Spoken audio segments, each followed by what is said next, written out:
Hello, divine souls. My name is Richa, and welcome to the timeless wisdom of the Bhagavad Gita.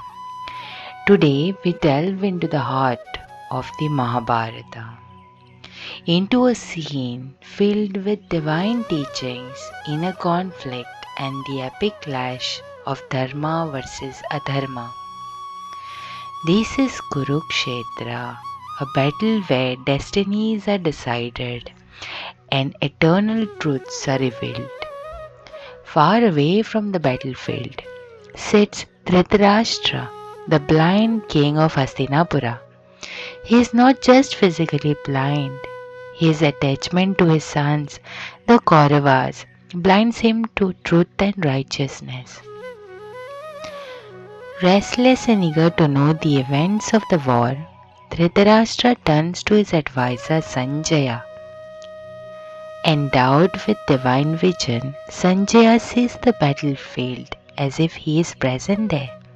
And so the narrative of Bhagavad Gita begins. Now let us see the first verse of the first chapter of Bhagavad Gita. Here it goes. Dhritarashtra uvacha dharmashetre kurukshetre samavetaayujutsavah mamakah pandavah chaiva kimakurvata Sanjaya. Yes, we said, Bhagavad Gita begins with King Dhritarashtra, the blind ruler of Kuru dynasty, asking his advisor Sanjaya to narrate the events unfolding on the battlefield of Kurukshetra. This verse sets the stage for the profound dialogue that is about to occur. Let's break it down further. Here, as you can see, Dhritarashtra uvacha, that means Dhritarashtra is saying or Dhritarashtra said. So here the speaker is Dhritarashtra. Who is Dhritarashtra?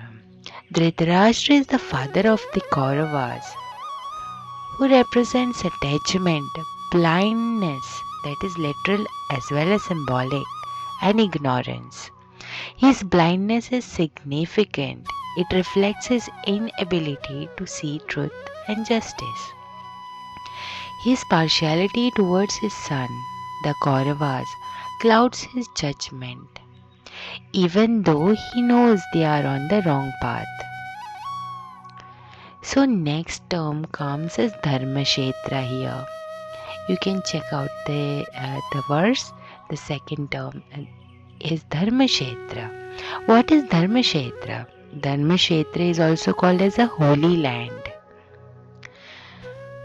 Dharma Kshetra, that is the land of Dharma or a land of righteousness. The word Dharma Kshetra means the field or land of righteousness or the sacred land. Kurukshetra, where this epic war takes place, was historically considered a holy place where great sages performed sacrifices. It signifies the eternal battle between Dharma, righteousness, and Adharma, unrighteousness. So here, after Dharmashetra comes Kurukshetra, means a place called Kurukshetra. The battlefield itself is symbolic of the inner struggle humans face between good and evil. Okay. It is also the ancestral land of the Kuru dynasty, hence significant to both the Pandavas and Kauravas. So we have seen Dharmashetra and Kurukshetra. Now let's see Samaveta Yuyutsava. Samaveta meaning having gathered and Yuyutsava means desiring to fight. Okay. So Samaveta Yuyutsava means assembled, eager to fight or eager to battle. Both sides, the Pandavas symbolizing Dharma and the Kauravas symbolizing Adharma, have gathered on the battlefield, fully prepared for the war. The word Yutsava highlights their eagerness and readiness to fight, driven by their respective convictions. Next comes the term Mamaka Pandavachaiva. Mamaka means my sons, and Pandavaschaiva means the sons of Pandu. You can see here Pandava is there. Pandavaschaiva meaning sons of Pandu. Dhritarashtra refers to the Kauravas as my sons, that is Mamakaha, while distancing himself from the Pandavas, whom he calls the sons of Pandu. This subtle distinction shows his bias and attachment to his own children, despite their wrongdoings. Then there's this term called as Kimakurvata Sanjaya. Kimakurvata means a question. That means, what did they say? Here Dhritarashtra is asking to Sanjaya, what did they say? What did they say? Or what did they do? Right? So Dhritarashtra's question is layered with anxiety and curiosity here. He wants to know what did they do? Meaning Mamaka, that is Dhritarashtra's son, and Pandava, that is sons of Pandu, what did they do on the battlefield? Kima Kurvata. Kima means what? Akurvata means did they do. What did they do is the question posed by Dhritarashtra to Sanjaya. Sanjaya is the advisor, as we have learned before, is the advisor of Dhritarashtra, who is having a divine vision. The listener here is Sanjaya. Sanjaya, who narrates the events, was granted divine vision, also called as Divya Drishti, by the sage Vyasa. This allows him to see and describe everything happening on the battlefield from a distance. Sanjaya symbolizes a detached observer, someone who sees events clearly and without bias. Now, let us understand what this means, what this sloka means. Okay, so we can translate it into English. So it means in English, if we translate it, it seems like this. Dhritarashtra said, Dhritarashtra Uvacha, meaning Dhritarashtra said, O Sanjaya, after gathering on the holy field of Kurukshetra and desiring to fight, what did my sons and the sons of Pandu do? Right? This is the translation of this verse 1, chapter 1. Dhritarashtra wants to know what did Pandu Putras, that is sons of Pandu, and his sons do on the battlefield. So he is posing this question to Sanjaya. Now let us go and delve a little bit deeper into this. Let us understand the philosophical significance. So this opening verse, this is the first verse of Bhagavad Gita. So this opening verse represents the human condition. So here Dhritarashtra's blindness and attachment symbolize our own inability to perceive truth due to ignorance and attachment to material desires. The battlefield here, which is Kurukshetra, symbolize the constant conflict in life where we must choose between dharma, righteous action, and adharma. Let us see a spiritual interpretation of chapter 1 verse 1 in much depth. Dhritarashtra's blindness as symbolic ignorance. Dhritarashtra represents here Dhritarashtra represents the mind that is attached to material desires and blinded by ignorance. His inability to see symbolizes how individuals fail to perceive the eternal truths of life when driven by ego, attachment, and selfishness. Spiritually, we all are Dhritarashtra at some level, blind to our true nature, the soul clinging to our mamaka, that is, our possessions, our relationships, and our identities. Second is Kurukshetra as the battlefield of life. Kurukshetra is not just a physical battlefield, but a metaphor for the inner field of action where the battle between dharma, righteousness, and adharma, unrighteousness, take place daily.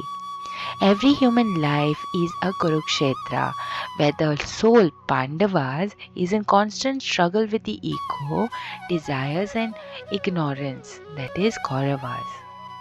The field of Kurukshetra is also referred to as Karma Kshetra, the field of action, emphasizing that life is a series of choices that determine our spiritual evolution. Next is Dharma Kshetra as a realm of spiritual practice. The term Dharma Kshetra here highlights that this battlefield is not ordinary. It is sanctified as a spiritual arena where higher truths unfold. Spiritually, it represents or reminds us that life's challenges and conflicts are opportunities for growth, purification, and the realization of Dharma, the eternal laws of righteousness. Next is the eager warriors represent internal tendencies. The assembled warriors, there are thousands, hundreds and thousands of warriors who have assembled. Now these symbolize the qualities, thoughts and tendencies within us that are ready to clash. The Kauravas represent negative tendencies like greed, anger, arrogance and attachment. The Pandavas represent virtues like truth, compassion, discipline and self-control. The war is inevitable between the forces of good and evil. As good and evil cannot coexist peacefully within the human psyche, one must prevail. We have to choose some things. Either it is good or evil. We have to choose it. Only one will prevail. So Dhritarashtra's partiality here shows each and everyone's ego's attachment. It represents our ego. So by referring to the Kauravas as my sons, here as he says Mamaka, here as you can see, and distancing himself from the Pandavas, Dhritarashtra reflects how the ego is partial to its own desires and attachments, even when they lead to destruction. This partiality blinds us to the truth that all beings are interconnected and divinely guided. Next is Sanjaya as the divine witness. Sanjaya, who has been granted divine vision or Divya Drishti, represents the state of detached awareness or the higher self within us. Just as Sanjaya observes the battlefield without being involved, the spiritually awakened person can witness life's events with clarity and non-attachment. Next, the most important thing is the question that Dhritarashtra asks, what did they do? This mainly reflects inner doubts and conflicts faced by every seeker. On a spiritual path, we often question whether righteousness will triumph over our lower tendencies. The verse sets the stage for the teachings of the Gita, which ultimately guides us towards clarity, courage, and spiritual resolution. Now let us see the key spiritual lessons from this verse. First is awareness is the first step to transformation. Just as Dhritarashtra seeks knowledge from Sanjaya, we must acknowledge our blind spots and seek wisdom to overcome ignorance. Second is life is a sacred battlefield. Challenges and conflicts are inevitable, but they are opportunities for spiritual growth when approached with awareness. Third is detach from ego and attachment. Spiritual progress requires letting go of the mamaka mindset, our sense of mind that causes division and suffering. We have to let it go. Fourth is seek the higher perspective. Like Sanjaya, strive to cultivate a higher perspective that allows you to see life's events with clarity and detachment. Fifth is recognize the eternal battle within. The Bhagavad Gita reminds us that life's true war is eternal, is internal between our divine nature, soul, and our material tendencies, ego, and senses. So, with that, we have finished with the first verse of the first chapter in Bhagavad Gita. So, thank you so much. Jai Shri Krishna. Thank you, everybody.